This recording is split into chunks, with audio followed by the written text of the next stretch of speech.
Hey everybody, welcome to the Jim Master Show Live Entertainment Lifestyle Talk Show Series. It is so nice to see all of your happy, smiley faces. We toast you. It is Saturday night, so of course we have great entertainment coming your way. This is an entertainment lifestyle talk show series, actually, that we started 465 episodes ago. That's unbelievable. We launched it in May of 2020. We've been going at it just about 7 days a week live with extraordinary entertainment, inspiring and poignant moments and wonderful conversations. Our famous light, love, and levity, or as we call it here, lovity. When I slipped up and said love and levity too fast, all of a sudden comes right out of my mouth. We have that word levity, and we absolutely love that word levity because the viewers call themselves the Lovities. They're part of our Levity squad. They said, Jim, we love that word. So you're Mr. Levity. This is Levity Hall. We're your Levity squad. I think that's pretty cool. So we toast everybody. Nice to see everybody on Saturday night. I know whenever I do this, I always feel like I'm like at service on Sunday and I'm blessing everybody. But we are blessing you, and wherever you are watching around the world, boy, look at all these comments coming in. We are live. This is an entertainment lifestyle talk show series that is, you're probably wondering, what am I doing? See, I take the glass and I have a little table to the left here, and I'm trying to very slickly still look at you and put it down without dropping it, because you wouldn't want to hear so there's a lot going on when we do this show behind the scenes and right on camera. So she's there. She's parked where she needs to be.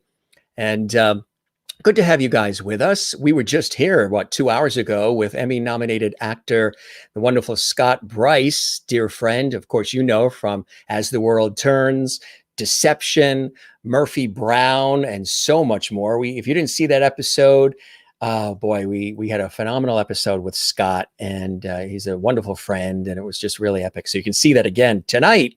Connie Jackson is here, a singer and actress extraordinaire, beautiful voice, beautiful spirit inside and out. You know her from Ncis and lots more. She's all positioned with her beautiful microphone. She's even going to treat us to a little music as well. She's coming to us live from Los Angeles, California. We have a dear mutual friend, of course, the incredible musician and producer, Terry Wallman, who sort of put us all together. He was a guest on our show as well, if you didn't see that episode. If this is your very first time here, boy, do we welcome you in style. This is an entertainment lifestyle talk show series, sort of bringing back the lost art of conversation. Think Dick Cavett, Johnny Carson, Merv Griffin, Mike Douglas, some of those great television shows and hosts that you remember, bringing warmth and freestyle conversation to bear. And that's what we do, bringing back the lost art of conversation. And we have guests that come in from Broadway and Hollywood and television and film, culinary arts, sports, comedy, you name it, science and nature, health and wellness, inspiration, all walks of life, all levels of success, celebrity friends popping in as well from everywhere. Television, film, music, you call whatever it is, it is. And it's really, really cool. So we welcome everybody. We welcome, of course, our Levity squad. That's the viewers who watch all the time from literally all around the world. We have an interactive live audience of viewers who comment, who support, who watch, and we love that. So hello to the Levity squad. And you're watching our YouTube channel, Jim Masters TV. So give it a thumbs up on this episode. Drop a comment there if you enjoy this episode and all the episodes you enjoy of JMS Live. And we would love it, love it, love it, love it if you subscribe to our YouTube channel. That helps us out big time. It's Jim Masters TV. I kept it nice and simple. Jim Masters TV is the YouTube channel. And that's where 464, now this will be 465 episodes of our series are here for you, and you can binge watch all the guests, all the levity, all the lovity, all the good times that we have had and continue to have here on our series. Share the levity, spread the word about our series as well. Post the links on your your social media, wherever you'd like to do it. And of course, we'd love it if you give it that thumbs up, spread the word, Don't forget, we also do super chats, super emojis, super stickers. That's something new that YouTube is doing. So you can actually post and get highlighted comments during our live show, which I think is really terrific. Your comment is bold, it rises to the surface. And then I personally thank you for your comment. That helps support our series as well. So we love that. Cool stuff. And we're going to check in with our lovedies. Wow, look at them all here. What I love about our lovedy audience is everybody chats amongst themselves too. They sort of say hello to each other. It's like one big happy family here on the show. So this is an entertainment variety show. It's a talk show for those of you watching for the first time. And I know that sounds like I'm repeating myself for those of you who watch all the time, but we have so many new people who are discovering our show and our series, and we welcome you as well. Good evening, Jim and Lovedies coming in from Kansas, from Sherry Larson. Good to see you on a Saturday night. Sherry, just to remind everybody, all of our episodes are archived, including this one. So if you miss anything or you'd like to see this episode again, you can on our YouTube channel. In Florida, Pine Island, Florida, Mary Bishop is here. Hello, Jim and all lovely friends. Good to see you, Mary. Welcome to the show. And Merlin is here. Good evening, Jim and all my lovely friends. Good to see you, Merlin, once again. And Merlin says, welcome, Connie, to Lovedy Hall. You are now a lovedy. She loves that. She's all into the whole lovedy. She's been watching our series, so she's familiar with lovedy. And I love this. And Jane says, hello, everyone. And Jim, nice to see you. Jane watches in Sweden, of course. And Merlin loves that promo video that our wonderful friend Connie did for us. We showed it earlier. That was a cool promo. She says, I'm going to be on the Jim Master Show tonight. She was all excited and still is, and we loved that. And Maureen, hello again, dear friends. How lucky we are to have double lovedy today. That's right, 2 episodes live of our show. Quick reminder, tomorrow we have acclaimed violinist Marissa Licata, who's worked with some of the most extraordinary people in the music business. She's with us for an afternoon Sunday episode of the Jim Masters Show live. And the fact that you have double lovedy tape makes you a happy girl there in Arizona. Perfect. We're happy then that you're happy. Alessandra watching in North Carolina, USA. She says, hey, y'all lovedies. Nice to see you again. I hear her with her Southern accent. Good to see you as well. Joan Sando is back for double lovedy. And she says, hello again, JMS.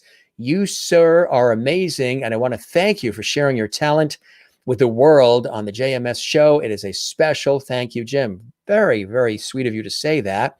Can we print that out? I'll put that under my pillow. Thank you very much. I appreciate that. As my father has always said, and you've heard me say it on the show, whenever anybody says something nice, please ask them to put it in writing and address it management.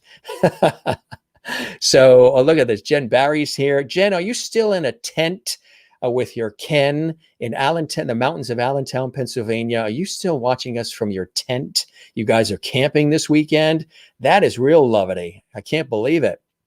Maureen says, Jim, you look refreshed. I know we were just on the air, 2 hours ago? We had some dinner. We walked along the coast here, we're in the New York, New Jersey, Connecticut tri-state area in the northeastern United States. And we're along the southern New England coast between New York and Boston. Beautiful day, 70 degrees. We just wrapped up a heat wave of 4 days of like 99 degrees.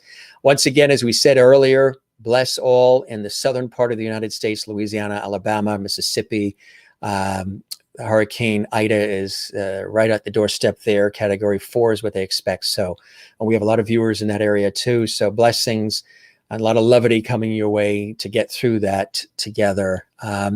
So thank you. We're thrilled to have you as Jim's special guest this evening. That is lovedy Connie, absolutely. And again, you know of her. I'm sure you've heard her voice, and I'm sure you've seen her all over television and film and so much more. She's an amazing person, and she's got a great sense of humor. We were laughing so much before we even decided to go live. It was terrific. Good evening, Mr. Lovedy. Good evening, Lovedies, from Linda Odell. You know what she loves too? She said she loves the fact that we have all this interaction on the show, because a lot of shows don't do this. You are pretty much my studio audience. You just happen to be around the world. See, when Mike Douglas did his show, he was in a studio in Philadelphia, Pennsylvania. I have all of you around the world. Johnny Carson was in Burbank, Dick Cavett in New York, but we have a worldwide audience with all of you. Check in with a couple of more here, and then we will welcome our special guest. Alessandra says, welcome to Loverty Hall, Connie. Welcome to the new Loverty family. Yes, I agree. And we have Carla is in the house from Brazil. P. Burnt Productions is here as well. Awesome. Welcome to the show, P. Burnt Production. Love that you are here. And Candace Cummings is here as well. Thank you very much. Love this. And this is terrific. It's all happening live here.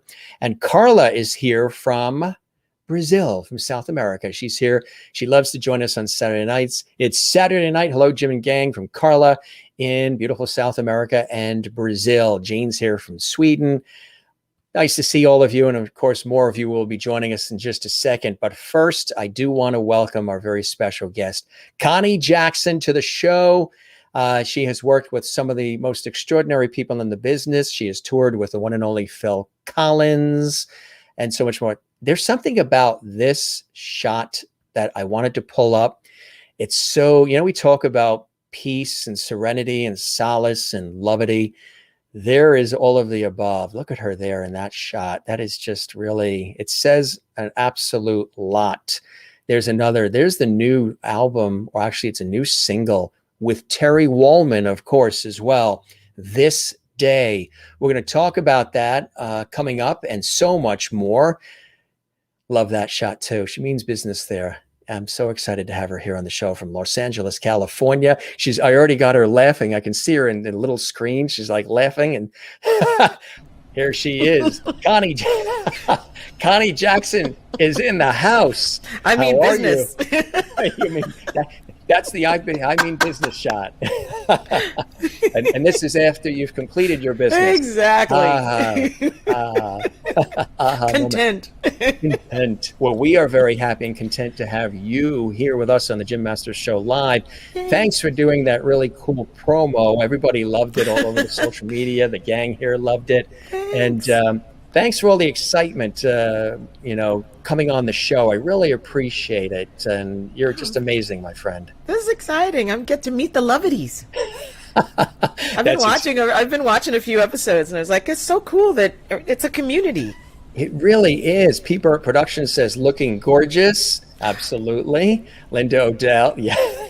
Linda Odell says, welcome, Connie. You're a Lovety now. Woo. And she's in St. Augustine, Florida. Oh, wow. Yeah. Mary Bishop's in Pine Island, Florida. Hi, Connie, and welcome. We love that. Dawn says, welcome, Connie. Yay. And Jen Berry is in Pennsylvania in the mountains. Oh, and wow. She's watching from a tent. She's in a tent with her Ken. They're on a camping trip. That's a Lovety to be watching our show. Wow. When you're in the tent with your other half. That's you're cool. watching Jim Masters in a tent in Pennsylvania. Very cool. P. Burnt says, hello, Connie. Hi, Peter. We love that. And everybody, all these great folks are saying hello to you. That's so sweet. That's what I love. Everybody's so nice and welcoming. Jane in Sweden says, welcome, Lovety, Connie. Yeah, we love Thanks, that. Jane. And where it's quite late in Sweden too, and say, she's always here with us as well. And Carla says hello from Brazil. Hi, Carla. Yeah, everybody that's here. So how have you been? How is everything going? Obviously, this is really, really exciting that you came out with this single, with Terry? Yeah, Terry's he's so great. He made it all happen. I say he's the conductor who drove the train. Yes, exactly. I mean, he produced it. He pulled everything together. It wasn't planned. This was something that wasn't planned. Telling me that, and I couldn't believe it. I could not believe it. It came out of being in quarantine from a Facebook post. Really? Yeah, it was that simple. And it happened there was a Facebook post in February. I have sung This Day with Terry before. This Day is not a new song. It was on his Christmas record. Yeah. And a wonderful guy named Ellis Hall, if you ever get a chance to hear that man sing. Ellis Hall is amazing. He did the original version on Terry's Christmas record years ago. But I sing it with Terry at a club called Spaghettini here in California. And it popped up as a memory on Facebook. And Terry's beautiful wife, Melanie Taylor, who's a dear friend of mine, she just happened to type in, oh, you should record this song? And I answered back, oh, that would be so nice. And Terry chimed in with, I'm in. This is all just on Facebook. Just typing back and forth. And here we are with a record. And that just happened in February. So, wow. Yeah. And the entire thing was recorded remotely. All the musicians recorded from home. Really? Yep. You know, a lot of people have done that. They've done Broadway shows and all kinds of things through the internet. And what was that process like? That had to be, it's a little bit different, isn't it? It was very different. Yeah. I mean, it was really sad. It's the one time when everybody was at home for an awful reason, but you had people whose tours had been canceled. Yeah. I mean, everything shut down. The entertainment industry shut down. So everybody's at home. And a couple of my Phil Collins bandmates are on the record, who that was a phone call, and everybody said yes. Ask me how lucky I am. Lucky. And Terry put it all together. Terry did the arrangement. He did a brand new arrangement for me that was different from the one that Ellis Hall did, and he he said, "Who's your dream team of musicians?" And that's what happened. I got those guys. Wow. It's pretty great. It's pretty great. Isn't that something? Gee. Yeah. So I'm still pinching myself. You're still pinching yourself. Yeah. Because I mean, I have to mention the musicians, because most of these guys have played on every record you've ever heard and don't realize it. We have my dear friend who was in Phil Collins with me, Leland Sklar, who played bass. And Lee, you know him. He's got the long beard. You've seen him with James Taylor and everybody else. Phil, everybody. Luis Conte was on percussion. Luis is amazing. He's played on everyone's record. He was a Phil Collins bandmate as well. John J.R. Robinson, who you know him from little records like Thriller and all. He's played. These guys are like the A-list. An amazing Ron Walters Jr. did the keyboards. Beautiful, just beautiful stuff. He is he's worked with everybody. Of course, Terry played all the guitars, and Terry wore a lot of hats. Terry produced it. He did the arrangements. Like I said, he drove the car. We also had an arrangement. There's a cello arrangement in the song, and it's a quartet. And it's done by one person. Her name is Tina Guo. She's this powerhouse who she plays with Hans Zimmer a lot. You've heard her on the Wonder Woman soundtrack, the cello stuff. She's that girl. All of these people, if you go and look them up, you're gonna your head's gonna explode. Let me make sure I didn't. Okay, I got Louise, Lee, Tina, Ron Walters. Did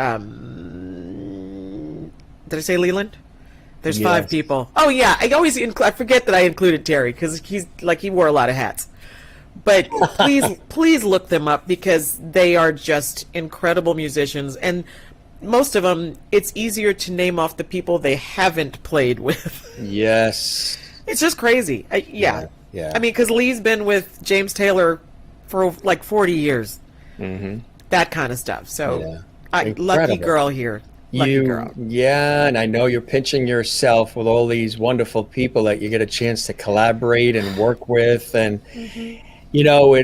I guess the inspiration for you started really when you grew up in Chicago, right? The youngest of 4, and you knew early on that you wanted to do this with your life. So in '86, which was just 10 years ago? Well, you packed up your car, as a baby. moved cross country to LA, where you have resided ever since. Tell us about that time period in your life and some of those inspirations that pointed you in the direction of going west, young lady. Going west. I want to be a star. It's all that kind of stuff. When you're young, I moved here. I was like 20. I was about 26 when I moved here. Yeah, that was a long time ago. I've had a couple of 26s since then. But my parents were very supportive. Nobody else in the family was musical or even went into the entertainment business. But I wanted to come out here. What's funny? When I was younger, I worked at a theme park, and I met all my friends that helped me when I moved to California at a theme park, who are now my best friends, who have all most of them are in the music business, or it's some, they're actors, actresses, every aspect of whatever. Yeah. And so they made the transition very easy, because I moved here with friends. I had friends when I got here, because it can be hard, moving across the country. Not familiar with the area, right? Yeah, exactly. But I, hit the ground running when I got here. I had people that I didn't have to feel my way around. So it was like that. But I was a theater kid. I came out here to, the very first thing I got was I ended up auditioning for Dreamgirls that was coming off a tour, and they were going to go on Broadway. It was a revival, and I ended up getting that. So I had to move to California to get to New York, I guess. So I did that. And after that, it was kind of like I did a bunch of theater, and then I started segueing into acting more, because I was primarily a singer, and I still sing, but my focus has been acting for the last 20 years, which is why doing a single at this point in life was just not even in the cards. Yeah. Well, when you were hired by legendary choreographer Michael Peters for that Tony-nominated Broadway revival of Dreamgirls, which was at the Ambassador Theater in '87. I mean, that's extraordinary. That was big. And then the opportunity to tour and record with none other than Phil Collins. Tell us about that wonderful friendship and the opportunity to tour with the one and only Phil Collins. Yeah. It's everything it sounds like it could be. It's everything. Studio. He's the nicest man. It's like, how you have the Lovities. I mean, Phil is family. He's that group of people, that's family. And it's just a kick, because you get this job, and the first day of rehearsal is trippy, because you're because in my life I've done a bunch of weddings and all that stuff where you're singing these, it's cover bands singing all this music, but all of a sudden you're standing there and you're like, wait, this isn't a cover band. That's the guy who did it first. The guy who did it first, right? And you're standing here, and it's like, it's trippy. So I got a little teary-eyed when when you hear like an intro to a song that you've been listening to on the radio for forever. There is my guy, and it's him. Mm-hmm. So, and he's just the nicest guy. They took great care of us. We stayed where he stayed. We traveled on the private jet with him. It was a dream. It was a bucket list thing. Yeah. Where was this shot taken? Because there's a lot of levity and happiness in this shot, huh? And it's totally genuine. That was he took the time. He introduced each one of us during the last song, and that's "Say Goodnight to Connie." And there we are, and me saying goodnight. Yeah. But if that's what you see in this picture is genuine and not pretend, and that was just in 2019. That was that's us 20-something years later. You guys look the same. He just has glasses. This was on his last tour. That was their last show in Vegas, right before it was that was October of 2019. I remember it perfectly, because it was right before all of the shutdown stuff happened. Yeah. So I went to the show in Vegas to see everybody, and went backstage, and there we are. He's just the sweetest guy, because we would do a prayer circle before every show. We always did a prayer circle. So I was just visiting in that Las Vegas shot, and I was like, okay, I'm going to let you guys do your thing after saying hi to everybody. And he looks at me and he goes, you can come to the circle. And you get choked up and teary, because that's the inner sanctum, and and so it was just kind of like, so I walked in there, but we all started crying, and that's incredible, isn't it? Yeah. He's a friend. He's a former boss who's now a friend. Which again, when that happens, that's the icing on the cake. That's absolutely beautiful, right? You guys obviously you clicked right away, and There's somebody else here that, speaking of like television and things of that nature, the one and only Norman Lear. I love him. Yeah, a legend, a legend, a legend. That's what I look like when I'm on TV. I love wigs and stuff, but that's if you look for me on TV, I look like that usually. Except on NCIS, I look like this, but everything else, I look like that. Just as stunning. Was so cool. He was so cool. Yeah. That was a really fun thing. That was on the his reboot of One Day at a Time. Yes, that's right. We had Glenn Scarpelli was on the show recently, and he was talking about that. And of course, the genius of Norman Lear, absolutely amazing. Yeah. Norman Lear, Mel Brooks, Dick Van Dyke, still they're in the '90s club there. Yeah. Carl Reiner had just passed, but God bless them all, huh? Yeah. Talking about hey, speaking of that, did you ever see? Speaking of our friend Terry Wallman, did you ever see the HBO special, If You're Not in the Obit, Eat Breakfast? Yes. With it was all those guys over 90. Yes. And Terry, he did the Dick Van Dyke spot. You can see him in it. He produced the song for the Dick Van Dyke stuff. Oh, I didn't know. So if you tune in, you'll see Terry with the band playing with Dick Van Dyke. I didn't and his realize wife. that. Yeah. And that was Carl Reiner who said that. He would get up in the morning, he would look at the obituary page, and if he wasn't in it, he'd have breakfast. Yep, that's the one. Smart man. That is funny. So you've had an opportunity to really come across some really fabulous people along the way. And I don't know, it's all part of what you do, but you love your work, don't you? It's totally a reflection of who you are and all the essence of who you are, right? Yeah. Yeah.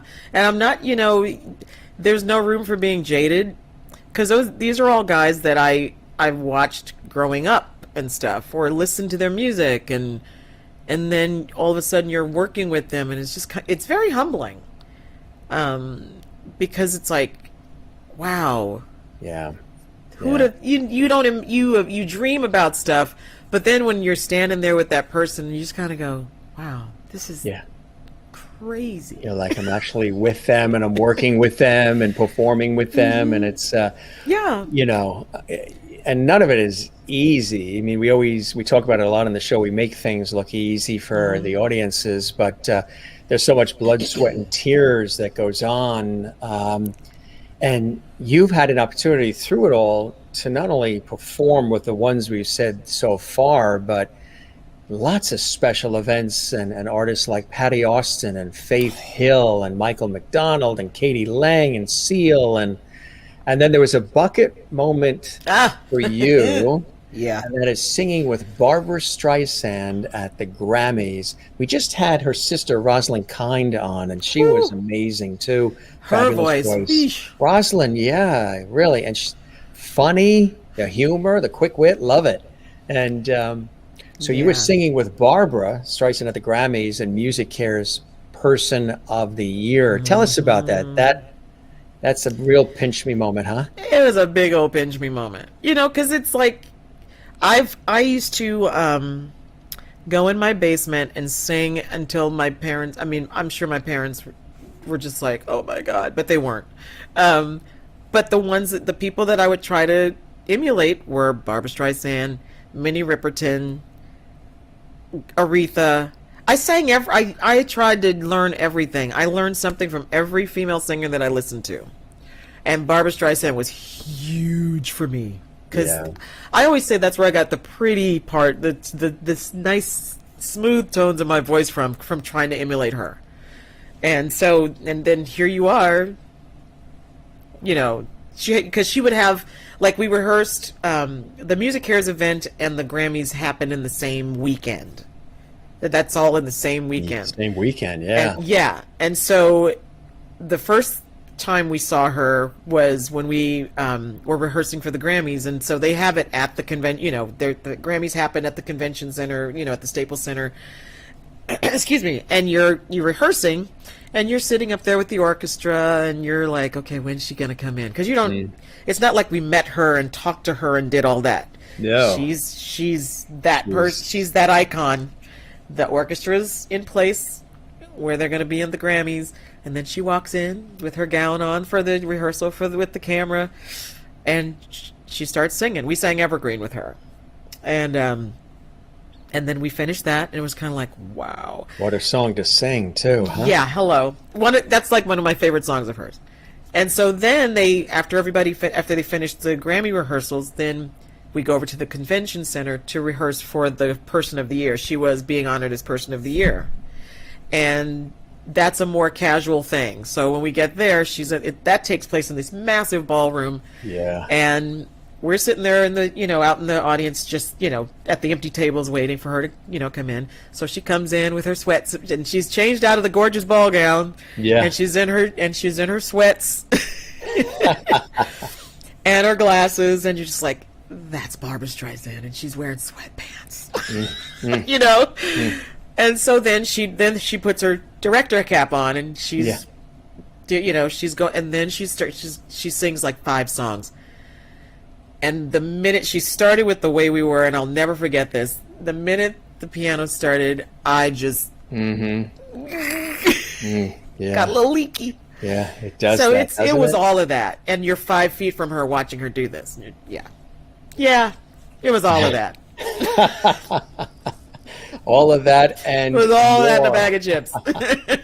Now, Elaine on NCIS, and you're so good in that role. I'm talking, for over 9 seasons in this recurring guest star role on NCIS, of course on CBS for everybody watching.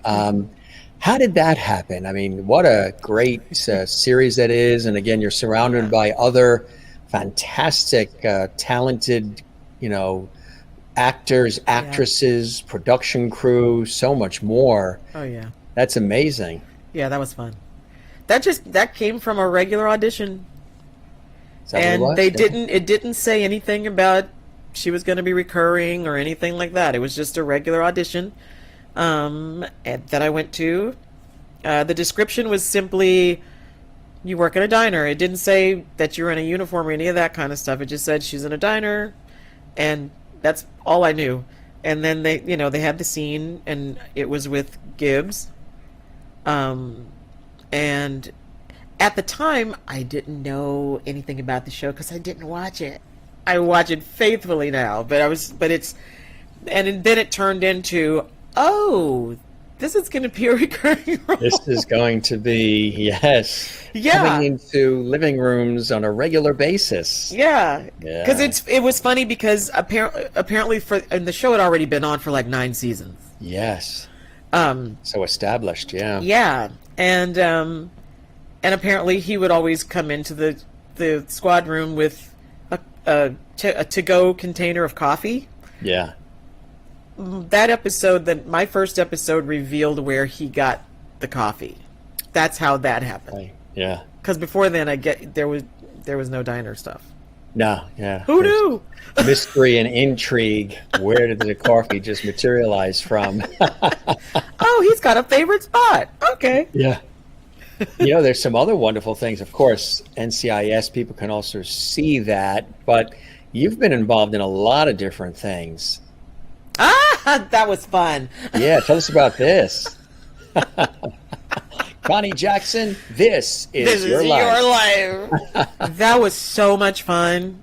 Because we shot that in New Mexico, in Albuquerque. Oh, yeah. Yeah. What a cool place. Yes, it was really fun. It was hot. Isn't it? It's funky, isn't it? You do feel like you are like... We were in a desert. We were in the middle of the desert. Yeah, but it's an interesting place. It was fun, though. It was really fun because they have a huge studio there. They do. Well, Breaking Bad was filmed in that area, wasn't it? Oh, see, I didn't know that.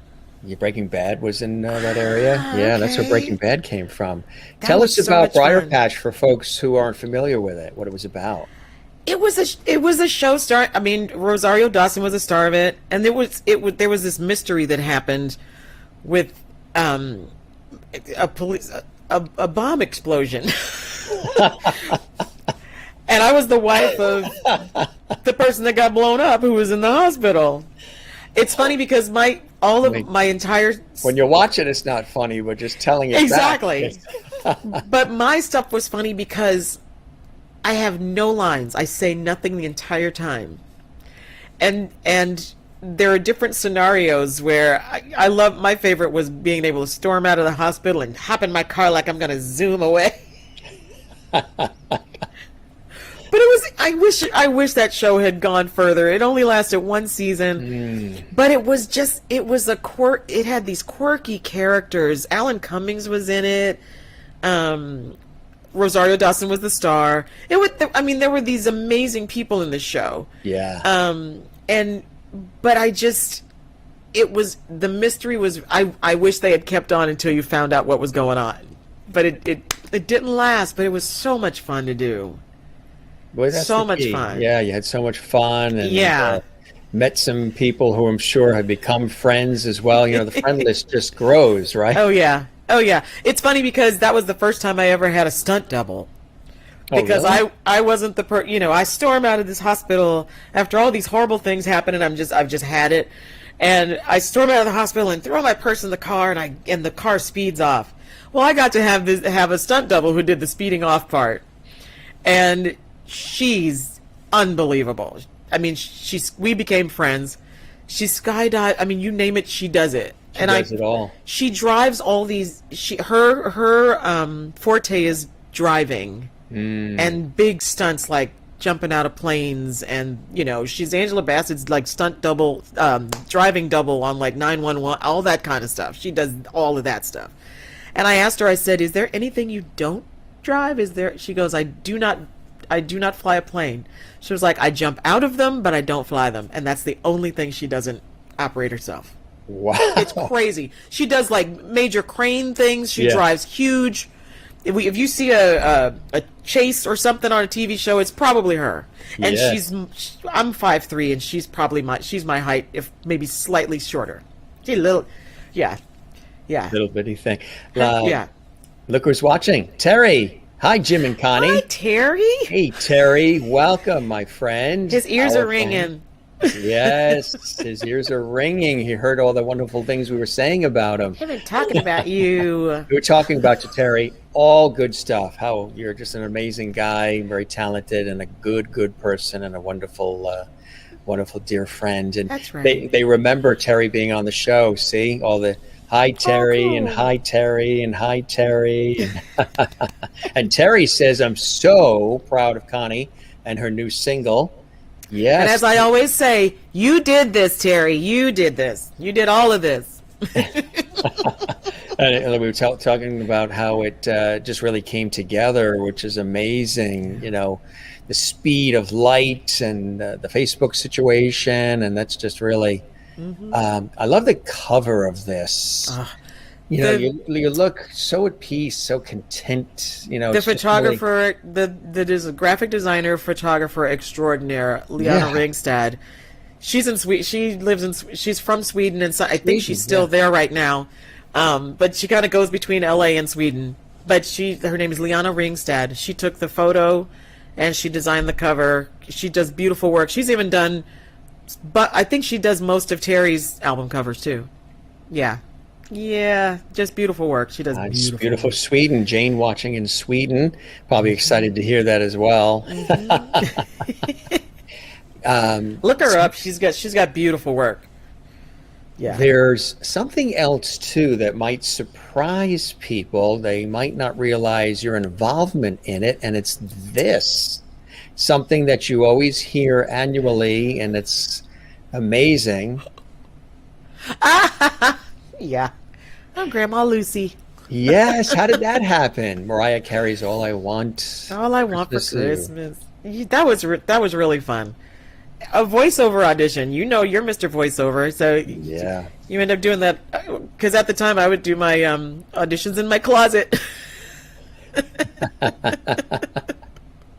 There you go. See, how nice. I love your audience and appreciate you so much. Nice haircut, Jim. Actually, it's the longest I've ever had it. It's usually much shorter. I just let it grow for the pandemic. There you So go. some people are seeing it for the very first time. And they're like, oh, wow. Nice haircut job. Lena Ringstad is the photographer designer. Liana. She pronounces it Liana. Liana, but she's in Sweden, and she's amazing. She's just Liana. amazing. And Jane in Sweden's going, wow. So that was cool being a part of that. That was a lot of fun. Yeah. Wedding day. Oh wow. My friend, that was a film that my Goes friend. back a little bit, huh? Yeah, that was a film that a friend of mine, Andre Gordon, produced and directed and actually starred in. Yeah. It's You know, everybody's got to do their own. You got to do your own thing nowadays. Yes. That was a voiceover. A comment, huh? Yes, What was that like? It was really fun because it was just kind of like it was a voice on a phone giving Justin Long some really bad news, and I was her. Remember the line? Gosh, it was a long time ago. I was basically telling him that his mother had died. Best. I was a caretaker or the nurse or something, and So you I had to learned empathetic voice. Mm-hmm. You may want to sit down for this one. That was exactly it. Yeah. Do you love the voiceover work? I love that stuff. Yeah, yeah. It's great, isn't it? Now you can do it from home. I know, right? So many people do. Yeah. We're doing a lot of stuff from home A lately. lot of people are. Here's another. Oh my gosh! Yes. Yes. You know that was what movie did he have? The director. This was from an AFI film. That strange thing. A Strange Thing About the Johnsons. Right.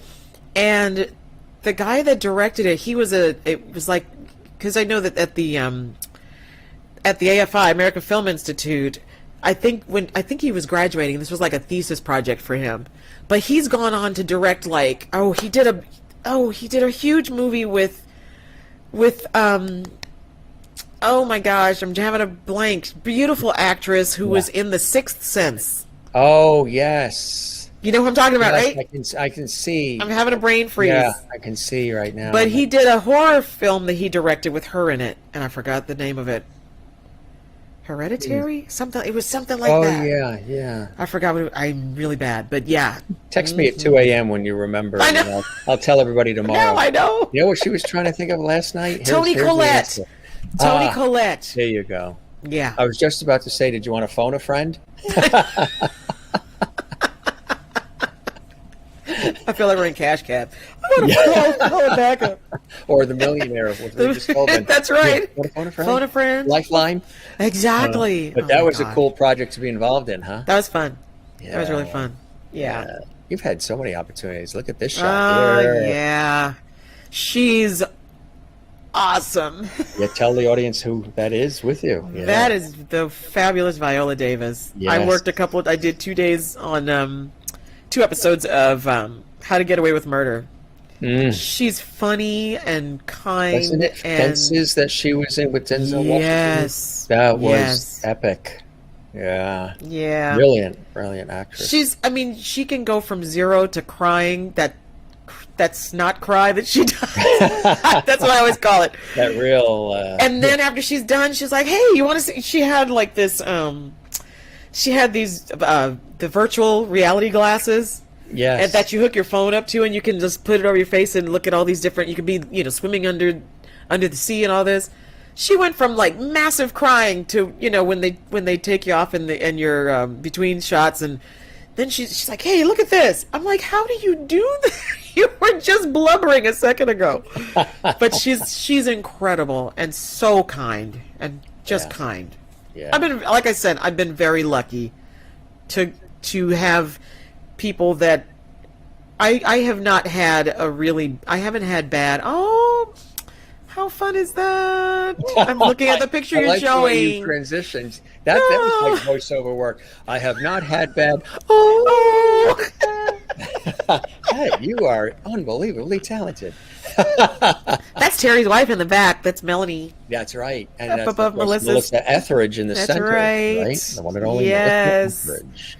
And what was the occasion here, Connie? That was for the NAMM show. Every year, the NAMM show, there's a Yamaha concert, sponsored by Yamaha outside, or the big end of the convention concert that they have.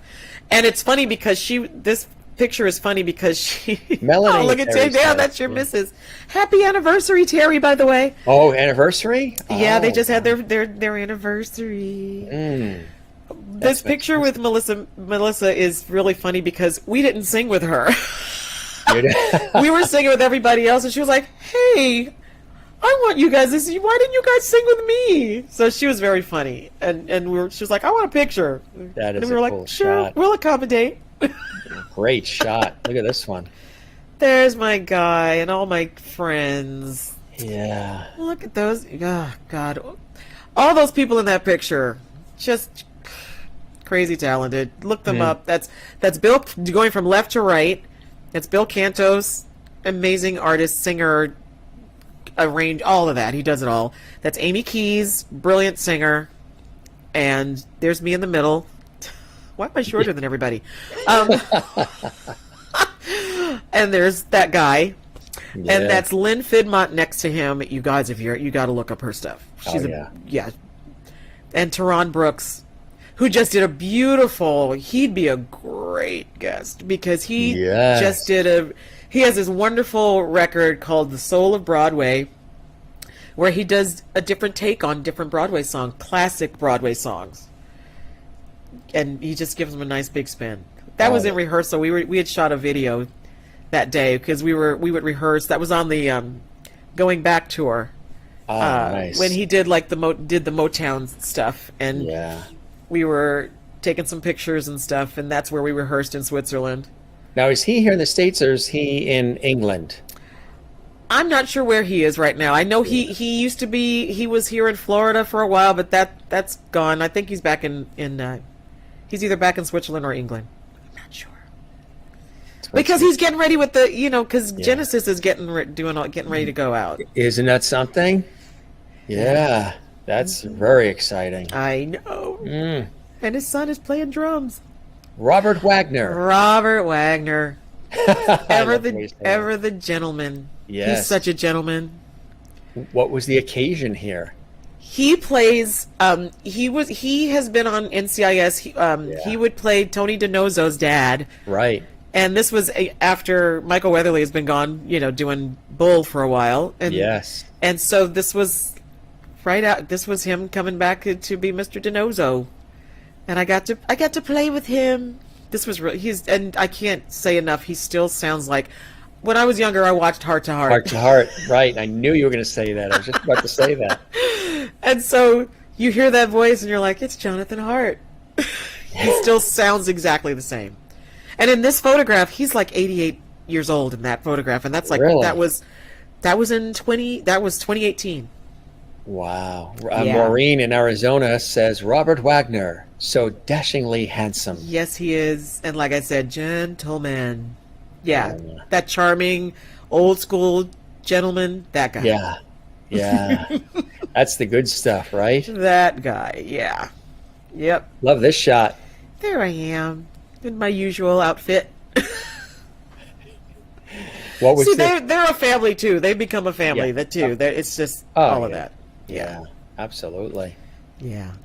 Oh, my gosh. I was a young scrub there. Where was this? In Chicago or L.A.? No, this was actually in I did Dreamgirls here in L.A. in Long Beach at the Long Beach Civic Light Opera, and with the original costumes and everything. This was after because I did the Broadway company in like the year before. Yeah. Before this. Mm-hmm. Right. What was that experience like? That had to be. It's the best. Yeah. You feel like $1 million. Yeah. Because you're wearing all those original costumes and that are dripping in sequins. That dress was maybe 40 pounds. Because it's from neck to hem, bugle beads. Yeah. The entire dress, Theone Aldridge, that's what she wow. But it was one of my favorite shows. And then to get to do it on Broadway was just crazy. Crazy. Have you had, has Broadway called your name again? Do you have that inkling to want to? I would love to. You would love to, yeah. I would love to. Yeah. I love live theater. Yeah. Because it's nail-biting time, you know? TV, you get to do things over, or if you flub something. Live theater, if you make a mistake, there's no do-overs, or you just gotta keep chugging along. So I love live theater. I would love to do a play or something like that, too. So you love the challenge of live, like I do with the television and radio side of things, and even what we're doing here. There's just something about live because it really challenges you, and anything can happen, and you're in the zone. All the adrenaline is just firing, and they're depending on you to make the magic, right? But you know what I love about you? I'm usually very nervous and all this stuff, doing this kind of stuff. You just make it easy. And even when I watched your episode with Terry and a few other episodes I've seen, you just because you're talking, you make it easy. You make it very easy. I appreciate that. So yeah. That's the number one thing everybody says, even in my professional work. That's the word is easy. You make it comfortable. So now we know why Lionel Richie wrote that song, I'm Easy Like Sunday Morning. There you go. Easy like Sunday morning. That was awesome. You got to have humor too. You got to laugh, because as we have learned in the last 18 months, and with anything, fires and floods and hurricanes and pandemics and all the craziness, life can come at you with darts. How do you balance it all? How do you balance working in television and film and stage and music and all that it demands of you, and all the emotion and the time, blood, sweat, and tears, resilience, everything pulling at you, and you always have to be out there and doing your thing. How do you balance that? What are some of the things you do, Connie, to tamp down, to center, to recalibrate and get in touch with who Connie is? What are some of the things you do?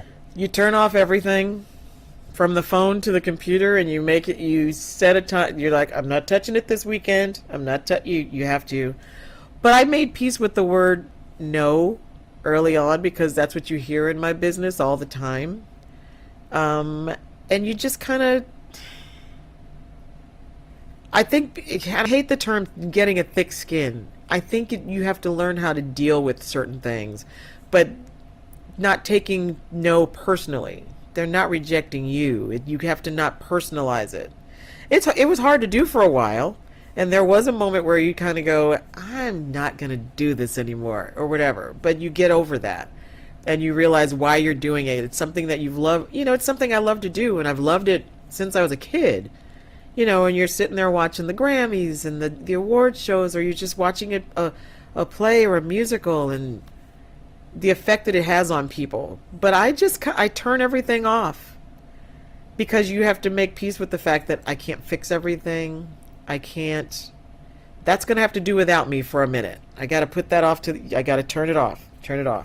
Yeah. It's hard. Yeah. Because I don't know if you know this, but I'm involved in animal rescue as well. Yes, you are. You're an advocate, and that's a very, very beautiful thing. And so when I first started doing that, I would sit on Facebook trying to network dogs and all this stuff. And this is in the middle of trying to have a career. I would do it even if I was at an audition. Yeah. While I'm waiting to go in the room with the phone, trying to, okay, I'll pick up that dog, or you can, arranging all this stuff. But I found myself just being... You should have worked with Doris Day, remember? Oh my gosh. And that's one of those... Yeah. She was big. But I just had to turn it off, because I can't save every dog. I can't you can't put it all on your shoulders. So you got to power down. Did you take some home with you too, animals? There's a cat there, right? There's a cat. She's right here asleep. Normally, there's somebody walking behind me by now. I was going to say, yeah. Usually, and the one that normally does the walking by is asleep over in a chair over there. I have two dogs and 3 cats, and a husband in there. I noticed the order of. I know. Priorities. You're turning bright red. Priorities. I know, it's like priorities. Yes. Wow. Yeah. Animals do give unconditional love. Yep.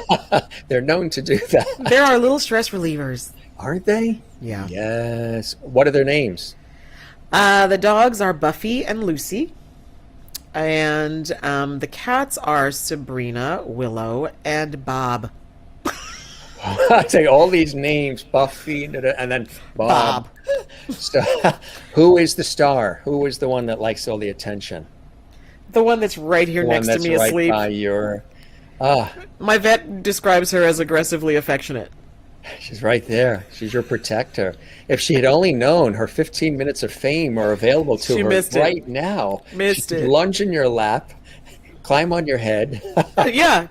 Normally somebody parks behind me whenever I'm filming something or on a Zoom call or anything. There's usually a cat behind me. Linda Odell in Florida watching says, Connie, you have a beautiful personality. I would agree. Thank you. And Jen Barry says, I love that cats and dogs and a husband over there. LOL. He fits in there, you know. Yeah, that is. Thank you, Merlin. I have a way about him that keeps conversations interesting, and it's easy because we are all family. I agree that. And Alessandra loves your laugh. Has your laugh ever been recorded for a laugh track? It's terrific. And I'm holding back. I have, because there's times when I cackle. Oh, yeah? There's a cackle sometimes. But do you snort? No, I don't. We had a guest once in a while with certain friends. They'll catch me off guard with something. Yeah. And those are the best times, aren't they? Because it's genuine. And you're not expecting it. It's like, oh, sorry, I just snorted. Yeah, you know. Here's another great shot.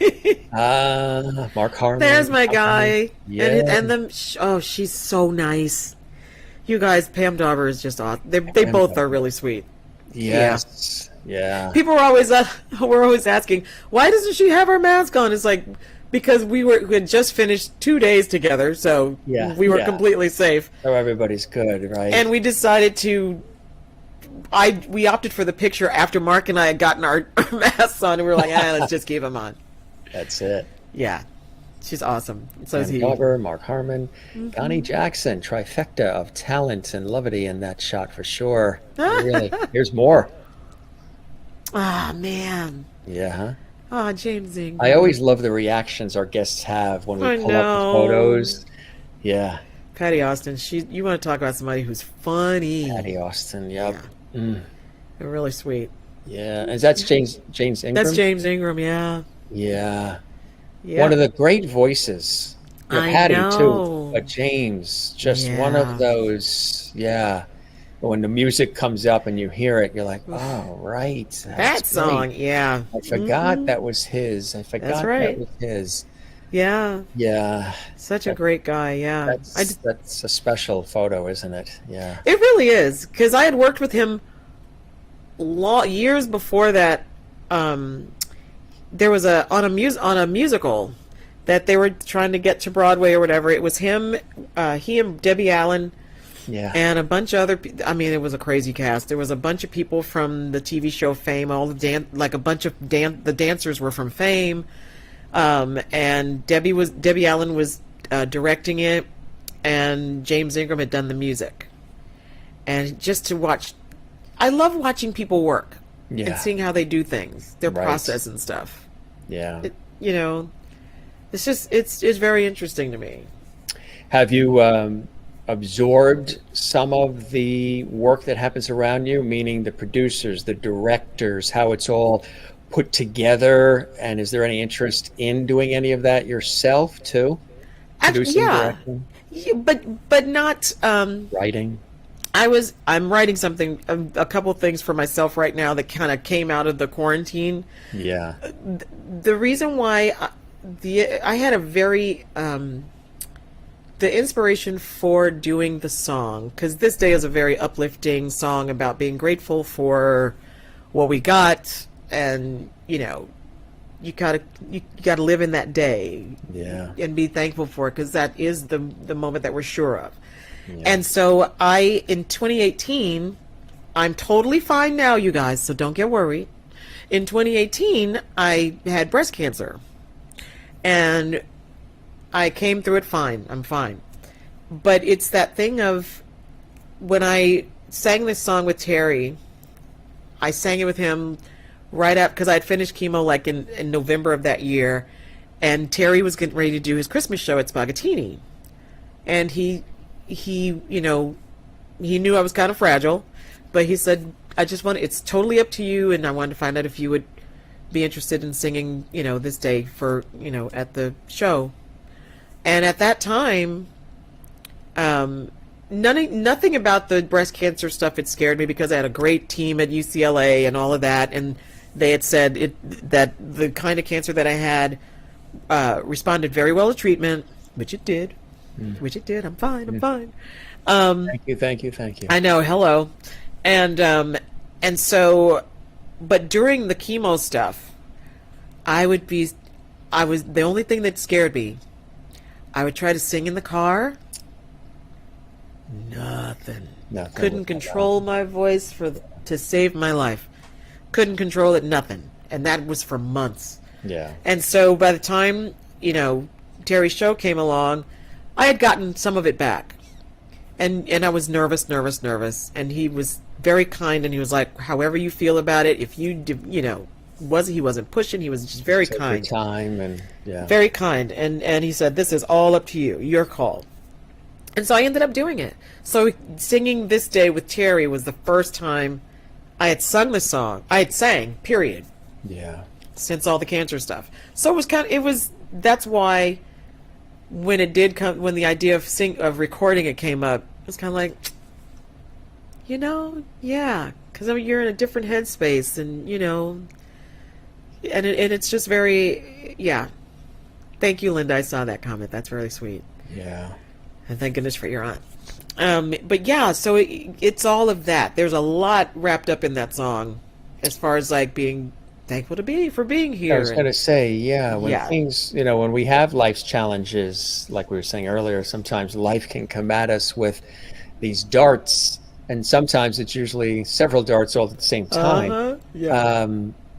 For you, what are some of the things, those teachable moments that you learned about yourself? I would imagine when faced with something like that, you realize that you're actually you're stronger and more resilient than you might have thought you were.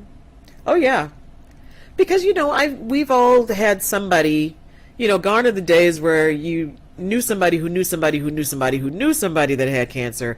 You now those, you know, their closer proximity, their friends who have it or family members, and you just kind of. What surprised me is. I didn't freak out about it. I'm not a freak out kind of person, but I've had friends who have had cancer and all of that kind of stuff. And I found it myself. So it's not like somebody told me and I was surprised. I found it myself. I found the lump myself. And the minute I did that, I went, crap. I just immediately, we've all seen enough TV shows to know that moment where like, oh, there's a really weird lump. And I just immediately went, crap. It's like I knew. And so then I went in and got it all confirmed and whatever. And then it's like, okay, so what do we do now? Because, you know, freaking out about it is not going to help me. So it's kind of like, you know, jumping the gun and just, you know, oh, I'm going to die. No, it wasn't any of that. Right. And, you know, and so, like I said, the only time I was ever scared was when I thought my voice was, I was like, is this what's going to happen? You know, so yeah. This really has a lot of meaning and depth to it. This this opportunity with Terry. Oh yeah. And I can only imagine what the feeling was like when you wrapped it up, when it was laid down and now out for people to enjoy. That must have been one of those. Just, you know, now we know where that comes from. Yeah. It's like, whoo. Yeah. And, you know, and to also be able, it's special too, doing something like this with your friend. Yeah. You know, who's making the path so easy for you by, he took care of everything, every aspect of this record. Yeah. He showed up. Yeah. Terry's in a bunch of ways. He showed up. Yeah. Merlin was asking, did you go to she's in Canada, did you have to go to a voice therapist? Did you have to bring the voice back with help? I just gave it time. I just kind of stopped trying to sing in the car. Yeah. Because I just was like, this is only making me more weird. Yeah. So I'm going to give it a minute, give it some time and see what happens then. And so that's why I agreed to sing with Terry at the Spaghettini that time, and I was scared to death, and I told him, I was like, yeah, I'm a little, and he, along the way, he was still like, he gave me an out. I always had an out. So, but I was like, let's just do it. Yeah. And we did it, and I was like, whew. So, but in a way, your voice returned, but you also found your voice during all of that. Mm-hmm. Which is beautiful. Yeah, it's really beautiful. See, even talking about it, I got a little verklempt. Did you? Just a little verklempt, just there. A little bit of a hiccup. It's all part of it, right? Jen Barry, who's watching in a tent in Allentown, Pennsylvania, still in that tent. Connie, you're a strong warrior woman. Yes, she's in the mountains of Allentown. Good for you, girl, from Merlin in Ontario as well. Did you want to share some of your beautiful voice with us and treat us to something? Yeah, I wish you were able to show the video, but it's like darn. But I can give you a little snippet of a little bit of this day, and you can hear what the words are. A little bit of it, because it's what they want to hear is you. Yeah, beautiful voice. I'll be singing Acapulco. So fire up those color teenies, like Tom Snyder used to say, another host. Oh my gosh, that's right. As we broadcast that is so right. So you're all set up. You got your microphone. I got my microphone. You can hear me. Is the cat the production assistant? I think she's on a union break. She's right here on a union break. Oh, boy. She's going to want residuals for this one. Yeah, she's not getting any. Here we are. The wonderful Connie Jackson is gracing our presence this evening with light, love, levity, and now her gorgeous dulcet tones. See, I'm working to get a snort or a cackle out of you. I know, right? Before we wrap, we're going to get a cackle. You probably will. I'm trying not to blow your ears out of you.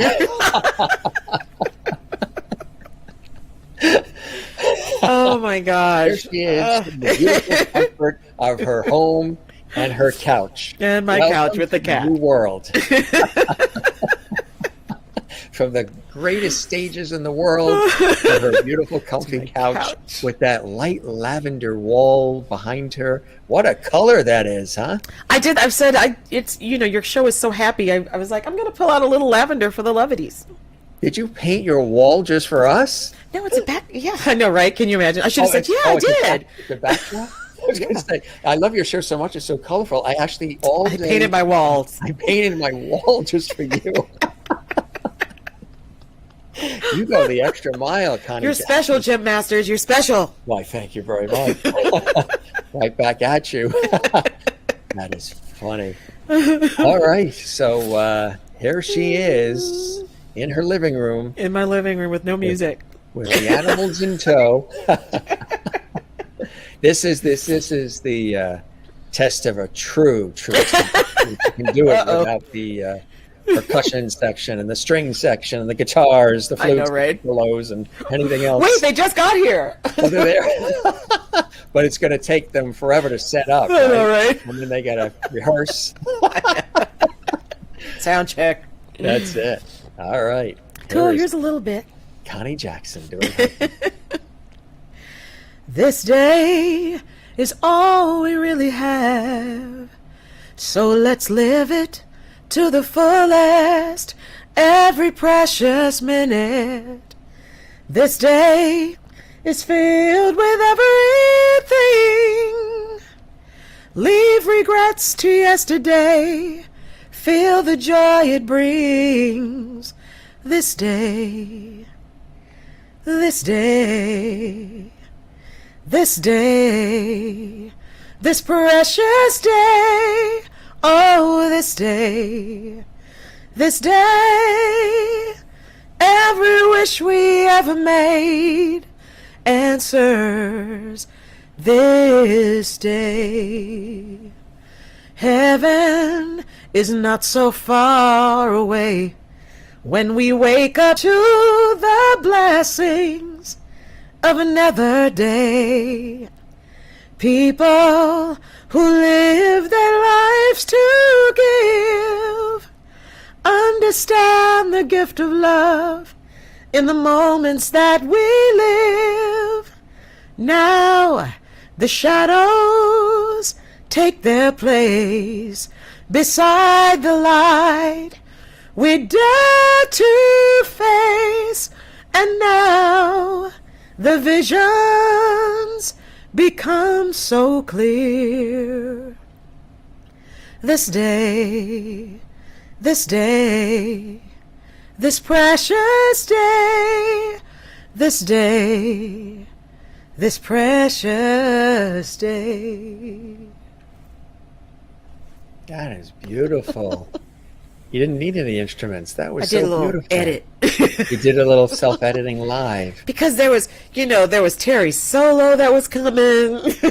Exactly. Terry does it beautiful. But if everybody wants to see the video, they can see it on YouTube. It's up on YouTube. Good. And they can go and take a look.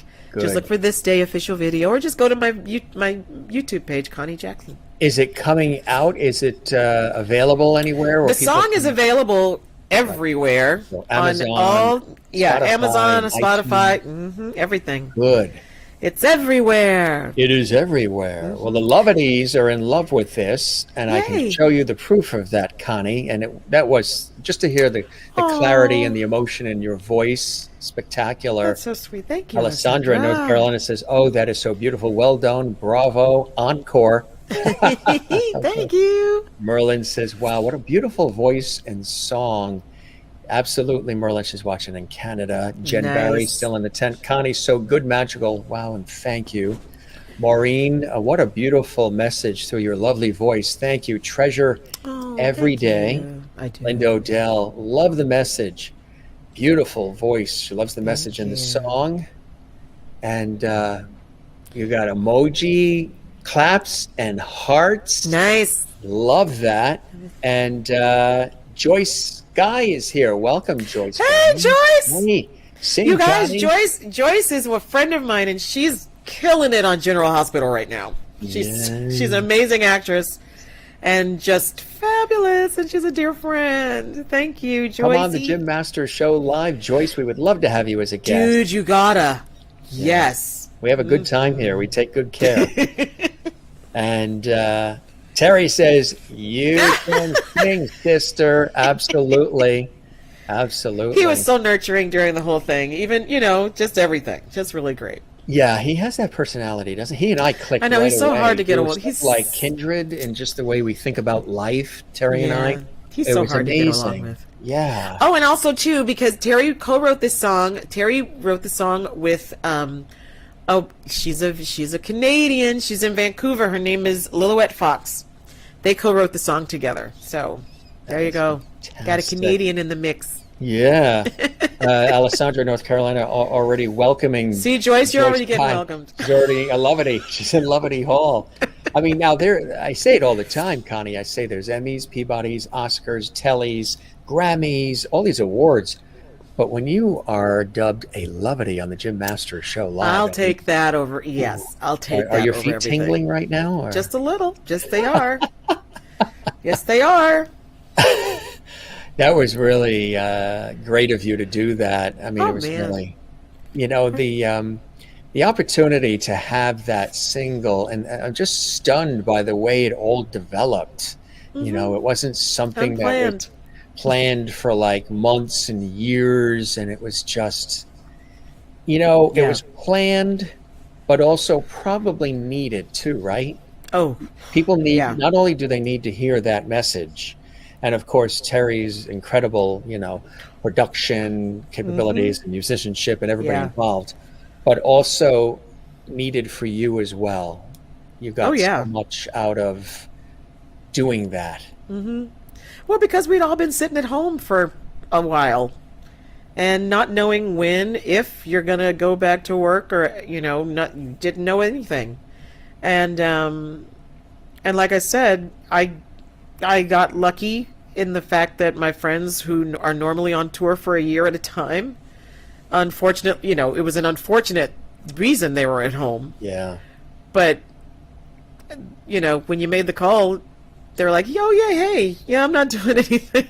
you know. Right. So it just kind of happened, and it was supposed to happen with the people it happened with.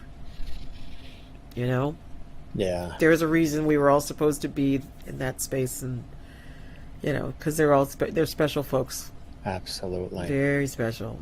If anybody didn't see the promo that Connie took the time to do, it was really, I loved it, and I really appreciate your doing that, my friend. It was really terrific, and it Oh, was like thank you. you had a good time doing it too, a good time putting it together.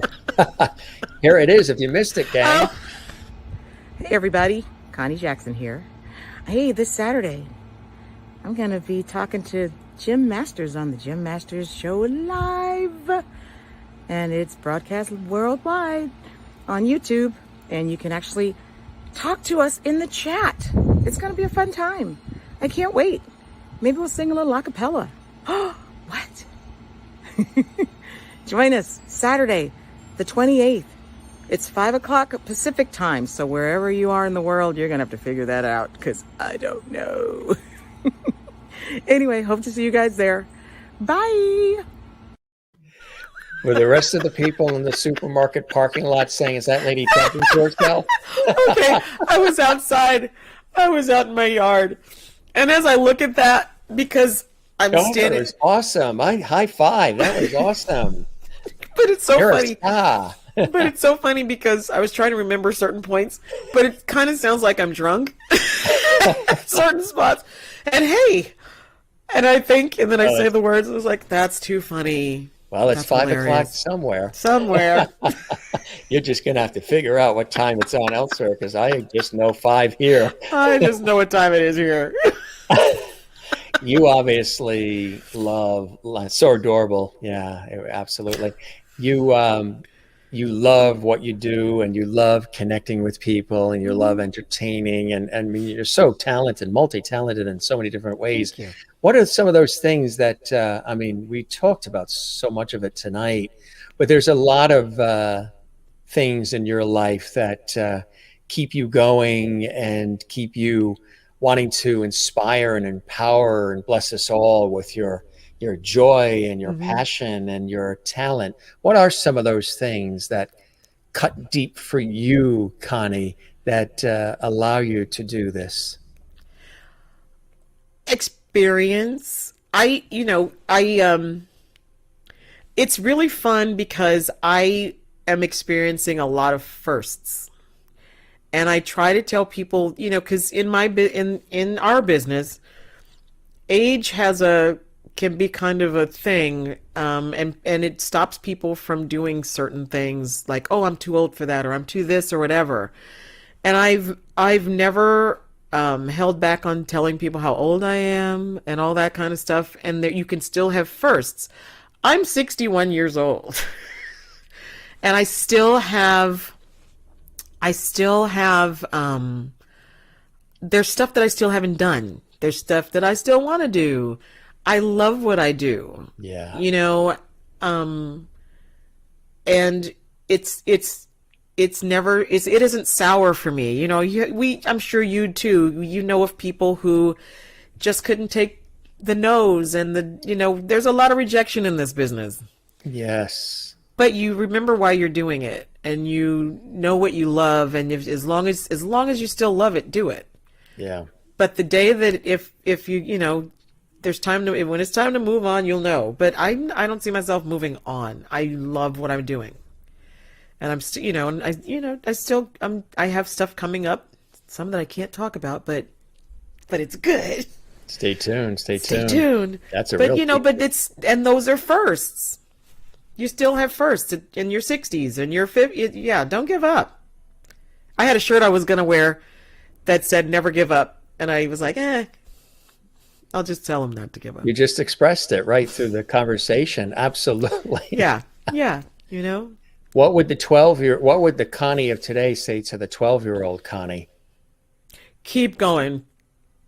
Because I don't have like regrets or anything in my life. Like, the only thing I regret is not finishing playing piano, continuing to learn piano.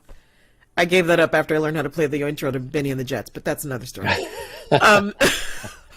But just keep going, because I look back on that. I always loved music back then. I'm kind of the same person I was then. Yeah. A little wiser, a lot wiser, but I'm still in there. That 12-year-old is still in here. And never let that kid go. I think I asked this before we went live on the air. Do you consider yourself a singer that acts, an actress that sings? The singing came first, right, for you? Mm-hmm. Yeah. Yeah, the singing was major for me first. And then I had a really fabulous high school drama teacher who I adored, and she made me love acting. And then when I moved out here and started doing, TV commercials and that kind of stuff, I honed in on it. I was like, yeah, that's what I want to do. Yeah. Which is why singing right now is fun. I still sing for a living, but my focus is acting. Is there another dream role? Do you see yourself in something? Boy, I would love to be cast in that kind of role or on that type of show, or is it something that maybe you're even creating and thinking up yourself? Mm-hmm. I love shows. I love those great ensemble shows like Veep and Ted Lasso right now is, I don't know if you've watched it yet. Excuse me. I don't know if you've watched it yet. Yeah. I'm hooked on it because of the characters and just the whole idea of the show. It's not one of those shows where people are just being mean to each other or any of that kind of stuff. But as far as a theater role, there's one that I really would love to play, and it was one that Cicely Tyson did before she died. I would love to do A Trip to Bountiful, but I have to get a little older first. But I got my eye on that for later. Wow, what a great one to take on, huh? And I got to see her do it I sat in the front row at the Amundsen and just cried and just watched her work. Well, for you over the years, whether it's singing, acting, who are some of the folks in both arenas that really inspired you, that you really have admired and have great respect for, whether you collaborated, worked with them, or just from afar admired their work? The very first person was Sidney Poitier. Simply because he was in movies. He was just in movies as a man, not as a black man, not as a, there was no, he broke the mold of just playing every man. And I always looked at that, especially at the time I was growing up, I always looked at that and went, that's what I wanted. I want to do that. So he was big for me. And I love, Cicely Tyson was one of the first people, and I love Meryl Streep. I just, come on. She can do anything. Yeah. But I like different people for different reasons. There are male actors that I steal from everybody. I steal things from male actors too. And I used to watch Inside the Actor Studio a lot. And James Lipton.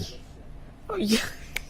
That's somebody else said that too, regards to what we're doing with this series. They thought there was a feeling and a similarity to it in different ways. And it was another guest that actually said it. And I was so touched and honored to even have any sort of remote feeling by the guests that they were getting that was similar. Very beautiful. But it's what I said to you. You listen. You are listening. And it's a conversation. It's not, because we've been flying by the seat of our pants. You're guiding the ship, but you're listening, and that's a big difference. And you, like I said, there's something in your voice. There's all of that makes me feel comfortable, and all. Yeah, so. So that was another inside the actor studio for you. Yeah. James Lipton, yeah. But I would listen to all the things, the stories that they would be sharing. Yes. I've learned from that kind of stuff. I mean, Christopher Walken one time was on there and he talked, they always asked, when they start a role, what do they do? And he said, I look at the script and I get rid of all of the punctuation. I was like, let me see what that looks like. Oh, yeah. Right. So I do that. Yeah. Yeah. I do that too. I'm always observing life. I'm always paying attention, listening. And I think the question that I tend to ask, whether I'm on the air or off, is why? That's usually the very first thing that I ask, not just like an interview type things. And I don't even call these interviews, I call these conversations. But just even when I see things happen on television, news stories or whatever, as opposed to jumping right to the who, what, when, where, and how, I do the why first. And a couple of friends of mine noticed that. And I think I've deduced to what that is. It's because I want to feel it. I want to connect on a human level to whatever it is, because when I feel it, which the why is what brings you to the feel part. When I feel it, then I can say, okay, I feel it, I get it, I understand it. Now let's go make it happen, or let's go fix it, or let's go help, or let's go build it, or create it. So the why is a huge thing for me in everything I do. And a number of people pointed that out, and I didn't realize it until they said it. Now now I can not label it, but now I can compartmentalize what that is. It's the need to feel, we're here, this is what's going on. Why is this happening? What's the why in it? Do you find yourself asking why a lot too, so you can feel what's happening in your life? Why comes up in certain times. I think that when I say why, I'm kind of like it's when, not necessarily when negative stuff is going on, but yeah, it is when that's going on, because all of a sudden it's only natural to be like, oh my God, why is this? I do that a lot too. Why then I stop and why did they do that? Why did they say that? Right, but then the why becomes calmer. Yes. You really you ask the real why. Yes. You do the freak out why. Right. And then you're like, okay, calm down. Okay, let's look at this. And then you get reasonable. Or you can just do what Whoopi Goldberg does. What the hell? You go right to the what. Just what the hell? What the hell? It's true. There's the freak out why, and then the reasonable why. The serious why. What, obviously we're talking about the craziness of the last, 15, 16, 17, 18 months. Oof. There's been so many teachable moments, and I've said it multiple times here to our audience, our lovely viewers around the world, and thanks for all the great comments tonight, everybody, is that I'm hoping that, we come out of all of this more loving, more kinder, more empathetic, more unified, because the world really wants to spin on its axis in a more balanced way when we are loving and compassionate. And I think I said multiple times on the show that I think what happened was a meeting of three major energies came together, and they had enough of us humans, and they're giving us sort of a little bit of a warning.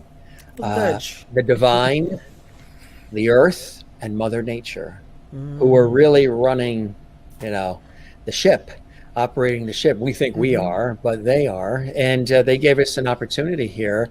So they threw a few things at us that we had to really handle.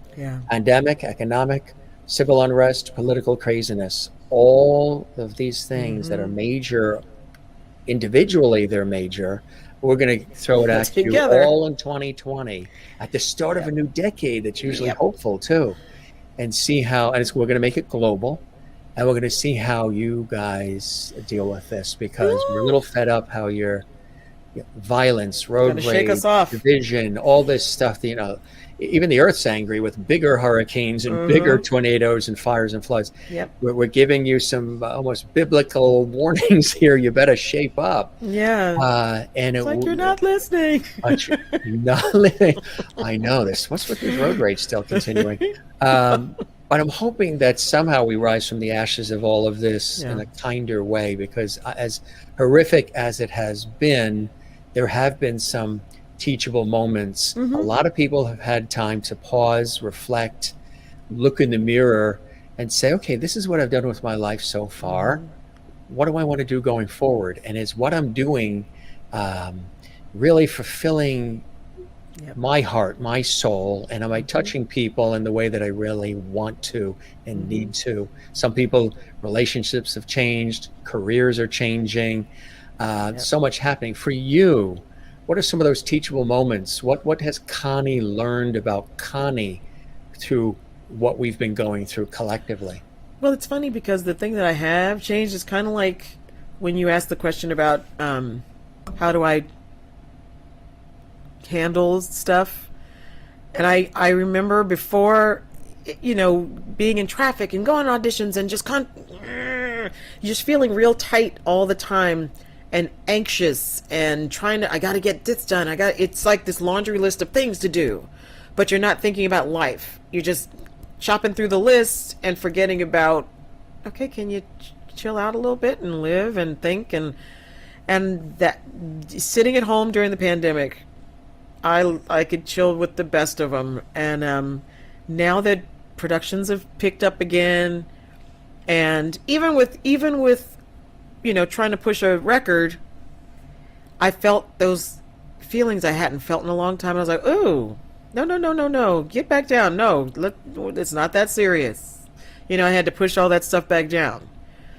And so I learned that I don't like, I used to be a great multitasker. I'm not that girl anymore. But part of that is by choice, because the multitasking stuff adds angst now where it used to not. And so now I'm just kind of like, okay, stop. I have to literally say stop and calm myself. I've learned that I can do that and it's okay. You know, because it's so, you know, being on the hamster wheel. We've been off the hamster wheel for 18 months and I don't want to get back on it like that. I want to work. I want to, you know, but all the excess stuff that surrounds it, bye. Yeah, no. Right. So it's like almost like a liberating, focusing clarity that has come to bear front and center. And it almost took this kind of situation for any of us to feel comfortable enough to actually pull that card. Before we might have said, oh, we could never, there's too much to do. If I do that, then this won't happen. This might end. They won't need me for this. They'll say no. They'll, all these things, all these dots we had to, I's we had to dot, T's we had to cross constantly. And now we've realized, well, maybe not. And is some of that also self-imposed? And maybe we can sort of let some of that go and breathe from the diaphragm and be more centered. So now everything you do is even more clear and focused because it's 100%, and you're not thinking about, oh, I got to do this, get this done, because then I got to be here for that, and they need me for that, and I had to do this yesterday and I ran out of time and now I got to go back to it. It's a very cool thing in a way, isn't it? You feel it's like a rebirth in a way, rediscovering who you are. I mean, we talk about it all the time during the whole quarantine situation, because our kitchen looks out to the front of the house, and so you can see people walking by or whatever. And all of a sudden during that time, I was like, I've never seen these people before. There were families taking walks together. Yeah. And some of those families are still, now that even work has gone back to whatever, some of those, you're seeing some of those people still. And I think that opened up, people realized what they were missing out on. You know, because having that 18, 15 months or whatever, that gives you time to, what you were talking about, go, oh, the world's still spinning. And, oh, I don't have to do that thing again, or I don't have to, I can do it later, or I can just not do that at all anymore, or treat myself that way anymore. And the world is still spinning. Yeah. You know, but people, they discovered stuff. It's like, I can go take a walk. Yeah. This feels nice. I'm going to do this from now on. Whereas they maybe didn't make time for that walk before. Right. But now they know what it feels like to take that walk and breathe. Yeah. And they like that. They didn't, you know, so, I mean, because I'm like that about some stuff, especially like I'm so happy to not be driving in traffic. But But now that we're, on top of yes, but now that we're back in it a little bit, I'm like, okay, I'm going to handle this different. You know, I'm it's sure- funny because working out of the house too a lot during it, which most of us have had to do because everything closed and everything. First time I got back in the car, I mean, I was driving my own car, fine. Dramatic. But when I got in somebody else's car, I noticed how the traffic was going. I'm like, my God, every single car is going like 90 miles an hour. You used to be able to rely on the 85-year-old guy in his Cadillac with the left blinker still blinking for an hour and a half, going at least the speed limit. But even that guy's angry and going 90. So you can't count on the guy in the Cadillac anymore. Nope. So, and I'm like telling my friend, the driver, slow down, you're getting too close. Wow, this is uncomfortable. And I've driven for years and years and years. Even for the career, I've had to, drive myself to studios in different places. Right. And now I'm like I haven't done it. And now it's like going out there and I feel like I'm amongst wolves. Wait a minute, like, we almost just got rear-ended. Aren't you looking in the rearview mirror? This guy almost sideswiped us. Yep. What's going on here? There's been a pandemic. I thought we were going to be more... No, they're back. They've With a been let out of vengeance. the cages. With a vengeance. And up at worse than before. Worse than before. Yep. I'm like, okay. Yep. It was a feeling that I hadn't felt in like 15 months, and all of a sudden you're back in your car and you're like, ugh. It's just like, I mean, yeah. I don't Yeah. think I did a why even on that one. I think I went right to what the. Yeah, there was that didn't deserve a why. There's no why. There's no time for why. We're going to end up in a ditch. What the? What the? Come on, Whoopi. That's it. So you're loving it, and again, people they're saying all kinds of wonderful things here, and they love your voice too, and they want to hear more of your voice. So the single again is on all of the platforms, and This day. isn't that fantastic? Yeah. Yeah, It's really fun. You know? I like the way you did that. You sound like my GPS in the car. Make Which a one? left. Make a left now. Good day. Hey, I've got a new career. I was going to say. This day, Connie Jackson featuring Terry Wollman. Really amazing. So now with that, do you see more in the offing? Music? More sing. Yeah. I actually want to do, like put something out every once in a while. Because I didn't do it before because I thought, you know how you could talk yourself. That's the one thing I did talk myself out of forever. Oh, it costs too much. And not knowing any of this, right? Yeah. I had an excuse for everything, but that's not what I do. But then talking to Terry, who talked me off the ledge, and he was like, well, let's do a budget. Let's see. And doing something with somebody who does that for a living, who does that all the time, he releases records all the time. You guys, you got to check him out. It's amazing. He's got beautiful music out. He's so talented. Yeah. Yeah. Picks up the guitar and then boom. Just cuckoo. Yeah. And, but yeah, so he, working with someone who does that on a regular basis made all the difference. instead of me trying to find this stuff out myself, you know. Right. Yeah. Right. Exactly. Yeah. That's why it happened. There's always room for inspiration, right? Every single day, just waking up and seeing the sun shine.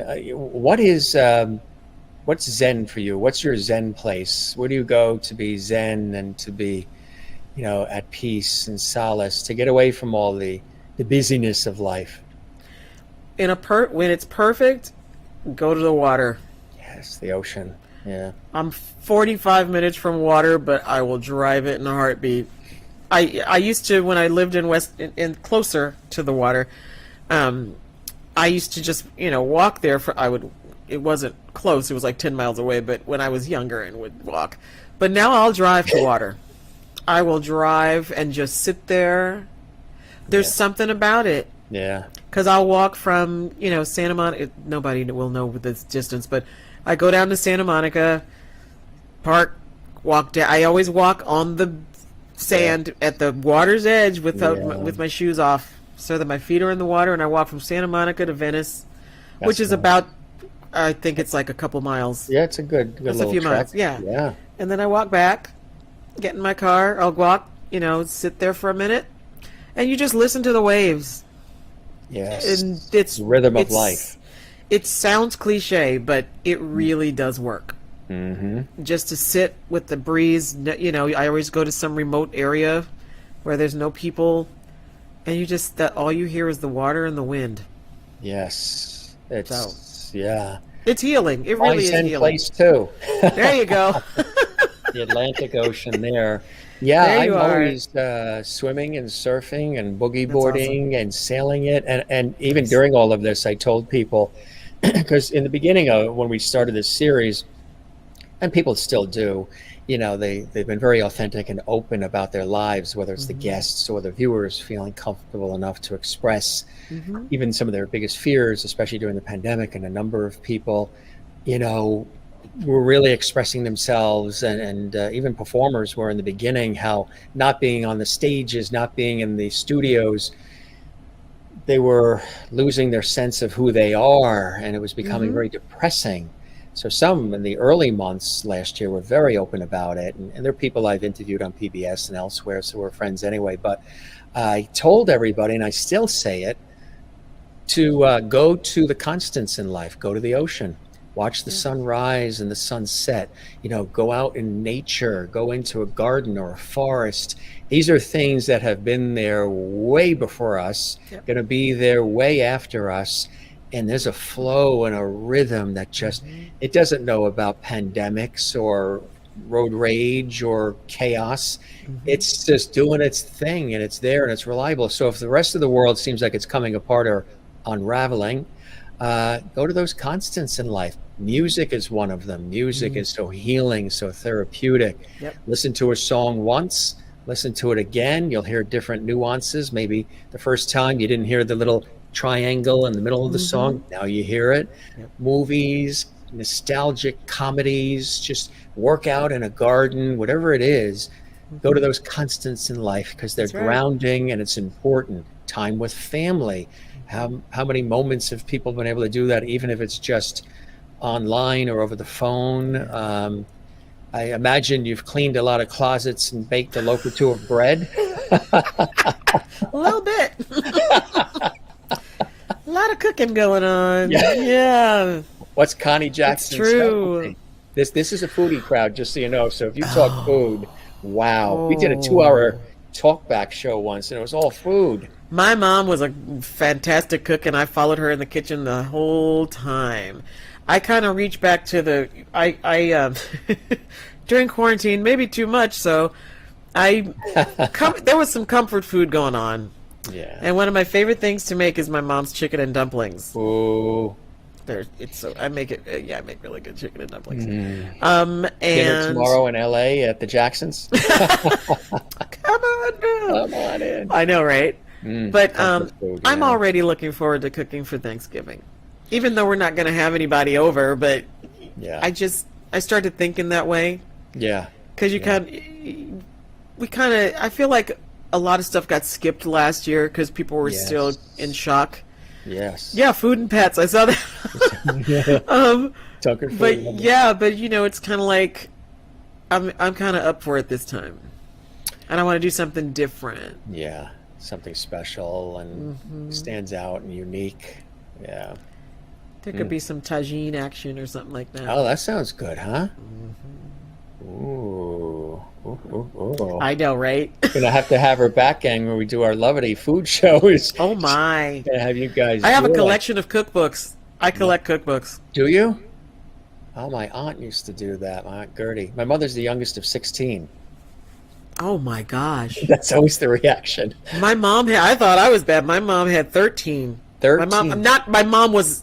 She doesn't have 13. There's only 4 of us. But my mom comes from a family of 13. Right. I was like, whew. And I always have to clarify that too when I say that. They're like, "Wait, your mother had?" No. My grandmother had the 16. My mother is the youngest. Wow. And there's only 20. I say it oftentimes on the show, but there's only 20 years difference between the oldest and the youngest. Oh wow. So you figure 16 kids, Shoosh. 20 years. But back then, they only had 3 channels. I know. There was no Netflix and Hulu and Roku and all that. Apple TV. There was none of that. Yeah, no. There would have been 2 kids by then, at that point. Now I know why my mother can't stand oatmeal. She had plenty of it. Oh. It's like no variety. That's right. Oh my The grandfather gosh. got the steak and the kids got the oatmeal. Got the oatmeal. There you go. Thanks a lot. And the way she says it is funny too. I hate oatmeal because it had so much of it, and it had to be spread out over a lot of kids, probably in shifts too. In shifts, you figure. Yeah, 16. That's a lot. That's a lot. That's a city. Pretty much. That is a Wow, city. Jim. Dawn says you guys are funny. Yes, we're going to be going on the road performing. Masters in Jackson. There you go. The theater near you. Whoop, whoop. Alessandra says she's starting to make plans on your route to visit people to try different food. I like that. That's what I did on tour. I ate everything and everywhere because come on. That's what you do. Yeah, you try a lot of different things as you go along. Well, I tell people with the pandemic, we had to stay 6 feet away from each other, but they failed to tell us that we have to be 10 feet from our refrigerators. They didn't tell us that part. Too late. Much too late. There was somebody that was joining us tonight. You might have seen him pop on some of the episodes. He just wanted to say that you're all right, kiddo. Mr. George Burns is with us tonight. I grew up with that man. That was a little bit of a cackle. Whoops. Yeah, no, see, it's sneaking out now. That's it. He just wanted to send his love and just said that you were amazing. Remember, he played God in the movie, right? Yes. Yeah. He's got a cigar in tow and everything. I see. My mother. Oh my God, that's a great likeness, cool? Man. He's actually a doll, a collectible doll, like a limited edition. My Aunt Lillian used to collect dolls, and it was passed down in the family. And my cousin Barbara said Jim, or Jimmy as they call me, because I'm the 5th James. My dad is Jim. Oh. So in the family, they still call me Jimmy. Oh. And my cousin Barbara says, Jimmy, would you like to have the doll? And I said, George Burns, absolutely. So we did a nostalgic episode when I launched this show a year or so ago, talking about childhood stuff and everything, and brought out the George, and everybody wants to see him. And there you go. Put a smile Nostalgia. Yeah. Good night, Gracie. That's it. Well, this was awesome, my friend. This was so much fun. Thanks for, on the fly doing the acapella. And if folks want to see the whole thing, again, it's available. I know there's strings and everything in this. Yeah. There is. Yeah. I know. Yeah. Check that out, gang. You're going to love it. Yay. Sherry Larson says, thank you, Connie, for your stories. Wonderful laughter and fun personality as well. Thank you. And Alessandra says, give me a list of what you all want to eat. She's in North Carolina, and I'll try to make it. Wow, that sounds yummy. That is good stuff, huh? Food is comfort. It really, really is. It really is. And Mary Bishop says, Connie, you're a hoot and a half. Fantastic meeting you, and take care. Thank you so much. You guys are, see, the Lovities, man. I was like, see, I want to meet the Lovities. We created a nice community here, huh? Very I'm so glad sweet, I turned these nice. lights on. Yeah. And, very nice, yeah. You're a wonderful person, Connie, a beautiful spirit inside and out, and thanks for sharing so many different stories about your life. As much as the show has the entertainment value, it's these conversations that are really epic, and I think a lot of people seem to get a lot out of them. Like Linda Odell, who says, thank you for coming to see us on the Lovity Squad show. Please do come back. Dawn says, God bless you, Connie, and your family as well. You. Good See, stuff. Everybody's so nice and welcoming. I love that. That's the only thing we want on this show, right? You know, that's right. The world is in short supply of that. I hope that you had a good time with us, and that the show met whatever expectations you had. I had a blast. Did you? Yes. This was fun. Well, we'll definitely keep that. Yeah, that's like an aha moment. Jane in Sweden, where it's like 4 a.m. for her, says, oh my gosh. Connie. Yeah, I can't believe she's here every night with us this late into the evening. You're amazing, my friend, and I hope you'll come back. We will definitely keep the porch light on for you, and I appreciate all of the openness and authenticity and the humor and your spunk. And Sherry says, we're glad you turned the lights on too, Jim. There you go. Thank you very much. I appreciate that. Lots of blessings in life, right? Yes, there are. Well, I wish you nothing but continued, my friend. And hopefully, if I'm on a TV shoot out there in LA, or you're back east, we get a chance to break bread in person, I would absolutely love to do that. Yep. I'm open. Yeah, just holler. Yep. I sure will. I sure will. You take care, my friend. Have a beautiful rest of your weekend. Thanks, you too. And, keep doing what you're doing. It's a beautiful thing. Thank you. Bye, everybody. Bye-bye now. Take care. What are you going to do next? Have a sandwich? Oh, wait. Here. Come here. They got to see you. Look who's here. You guys were talking about. That's Sabrina. She's like, put me down. So how old is Sabrina? 7. And what kind of cat? She's just a domestic. She's considered a domestic short hair. Now, when you were singing, were you rubbing her or touching her? Yeah, I thought so. I said, I know she's leaning, and there's either... She's been here the whole time. The whole time. I just found it interesting that you were rubbing her as you were singing, almost like providing some source of energy or comfort or something as you were... I'm a chicken. I get nervous. I was going to say, she's not looking down at a teleprompter for the words. No, I'm a chicken. I get nervous.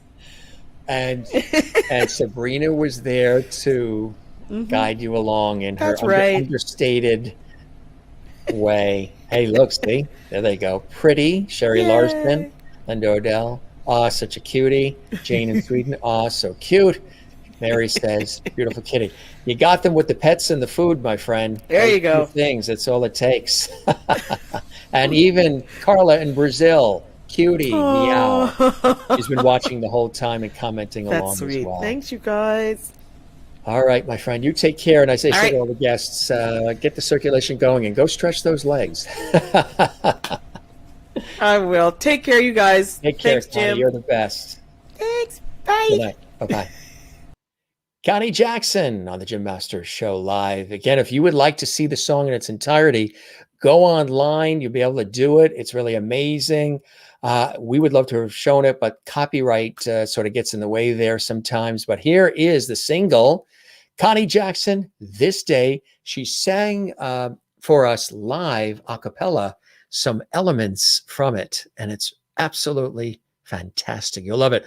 Of course, featuring the one and only, our other dear friend, Terry Wollman, one of the best in the business. We loved having Connie on the show today. And again, whether you've seen her on television, in movies, on stage, or perhaps you've had an opportunity to see her in a host of other, there's Norman Lear, of course, a host of other incredible productions, and so much more. She is the real deal. There she is again with Pam Dauber, actress Pam Dauber, and actor Mark Harmon, and so many others.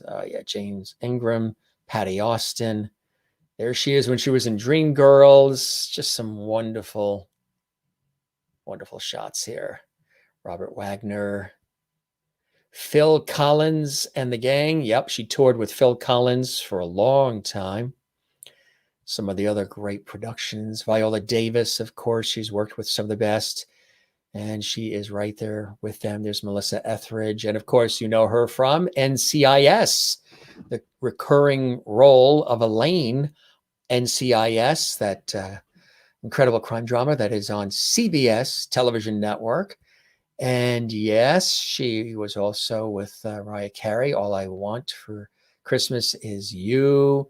These are just some of the, really just scratches the surface of some of the things that she has been in, and whether she's lending her voice or whatever it may be, she truly is absolutely amazing, absolutely amazing. And I'm glad that she was able to do that bits of that song there for you, because when you get a chance to hear her voice with the clarity and the emotion and the depth that she has, really incredible. I love conversations like this, and like the one I had earlier today with Emmy-nominated actor Scott Bryce from As the World Turns, Murphy Brown, Deception, and so much more. Again, if you didn't see that episode, that was epic as well. Check that out. You will love that episode that is available on our YouTube channel as well. Connie Jackson, the real deal, the real deal. And a blessing to have on our show tonight, and hope you guys thoroughly enjoyed it. I want to let you know tomorrow we have a very, very special show. Somebody else that's acclaimed violinist Marissa Licata. She's going to perform live for us. She has performed with some of the most incredible musicians, orchestras, and performers in the industry. And she's all excited. She's going to be with us live. That is tomorrow, which is Sunday. Special time, gang, special time. 2 p.m. Eastern, 11 a.m. Pacific. So tomorrow our show is an afternoon show versus an evening show. It's an afternoon show at 2 p.m. Eastern, 11 a.m. Pacific, right here on our YouTube channel, Jim Masters TV. Want to let you know on Tuesday afternoon, the one and only Dina Martin's going to be here. Daughter of Hollywood legend Dean Martin. She's going to be with us live. Singer and actress extraordinaire. She's going to be joining us in music and song and conversation Tuesday at 4 p.m. Eastern. And that will be 1 p.m. Pacific, 4 p.m. Eastern, 1 p.m. Pacific. The one and only Dina Martin is going to be in the house. We're very, very excited about that. And then 2 shows, double levity on Tuesday, because that night, Hollywood legend Bruce Riesman is going to be with us. 60 years in the business as a Hollywood film director, screenwriter, producer extraordinaire. Boy, does he have some behind-the-scenes stories he's going to share with us that are going to really, you're going to be doing lots of aha. He's got some stories to share, and really amazing things. And he's all excited to be here. How do I know that? Well. Hey, lovedies out there. How you doing? This is Bruce Riesman, and I am lucky enough to have been invited to the Jim Masters Show this Tuesday, August 31st at 8 p.m. Eastern, 5 p.m. Pacific time for a live interview to talk about my career in Hollywood, Broadway, film, TV, and the stage. 60 years I've been doing this, and I have some great stories to tell, some secrets to tell, and some interesting stories about being on set, behind the scenes, and being in the writers' rooms where nobody else was, when nobody else was allowed. I'll talk to you soon. I look forward to seeing you. And Jim, thanks a lot for inviting me. I'm kind of camera shy, so help me hold my hand through this interview. Thanks a lot. It should be fun. Bye-bye. Oh, it will be fun. He's going to be here Tuesday at 8 p.m. Eastern, which is 5 p.m. Pacific, of course. And that's going to be amazing. Thanks for doing that, Bruce. We appreciate you doing that sort of promo video there. Also coming up next week, we have another great guest, R.A. Revis. He is an incredible author, fantasy, paranormal, supernatural novelist. He's here next week as well. On Monday, another incredible author of War Widow, a riveting book. She's also a lecturer extraordinaire in New York, from New York originally. Ziva Bachman-Flamhaft is going to be with us Monday, and that's going to be a riveting conversation. Going to be amazing. Also coming up next week, actress and Broadway expert Kimberly Faye Greenberg is going to be with us. She's all excited as well. Actress, film producer Ashton Clay, and musician, music producer Rich Adams, live and direct. They're out in the Hamptons of Long Island, New York. That's where they're going to be when they are with us coming up next week on the Jim Master Show Live. Just some of the guests. You're watching the Jim Master Show Live on our YouTube channel, Jim Masters TV. We would absolutely love it and appreciate it if you haven't yet.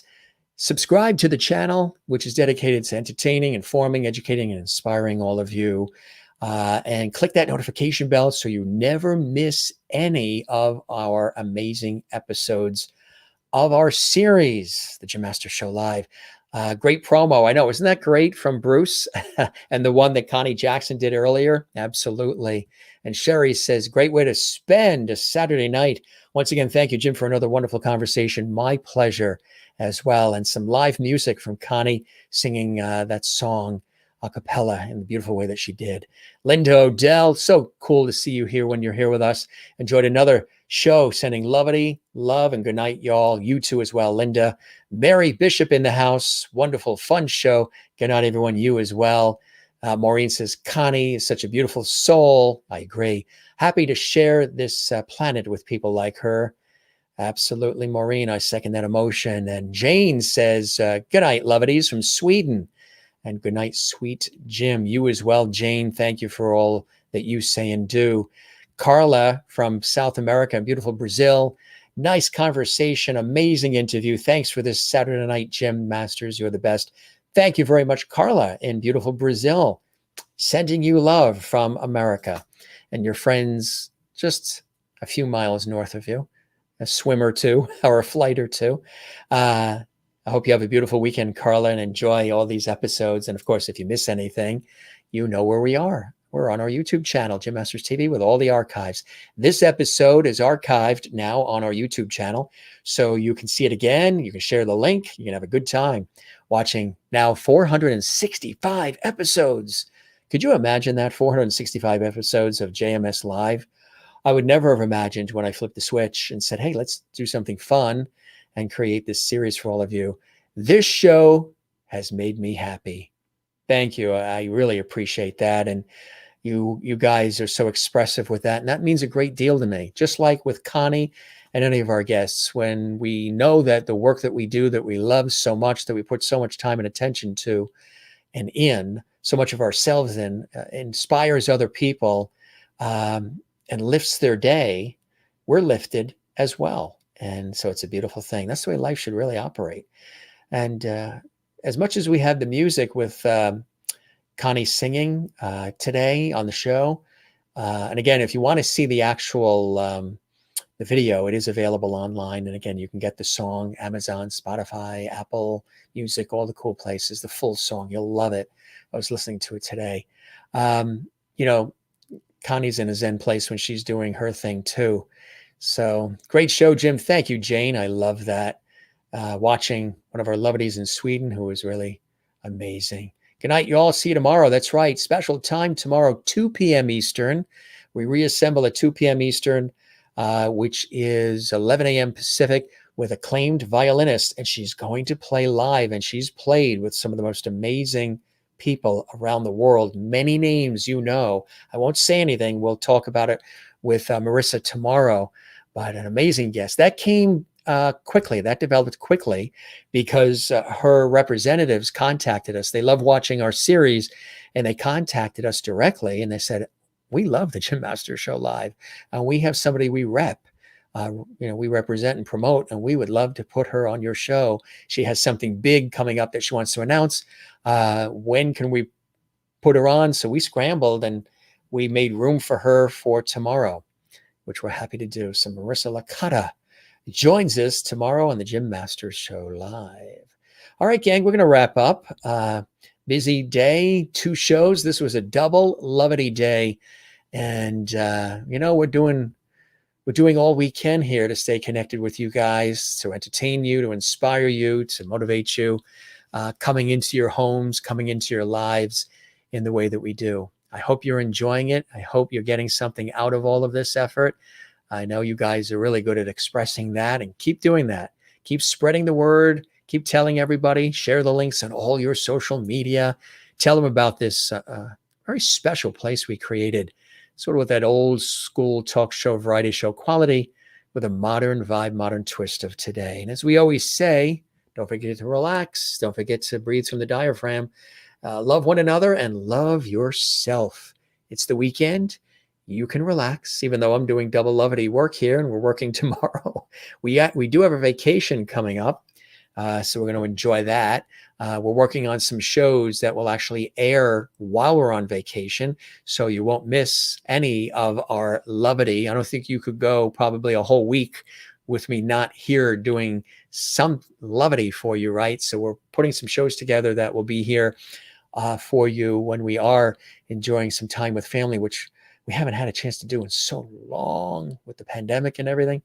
But Maureen says, I have some place I have to be tomorrow. Hit it up in the archive. I pray you all have a restful night. Sending tight, lovely hugs to all you as well. Maureen in Arizona. And good night, all.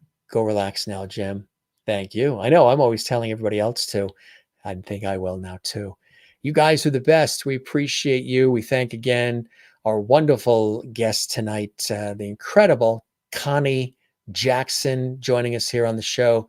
She really was amazing, really a beautiful spirit, a beautiful person inside and out. And maybe whether you've seen her on TV or elsewhere, you got a chance to learn a little bit more about her through our conversation tonight. We love you all. Take care, be well, and thanks for joining us on this episode of Your Place for Levity. This is JMS Live. Good night.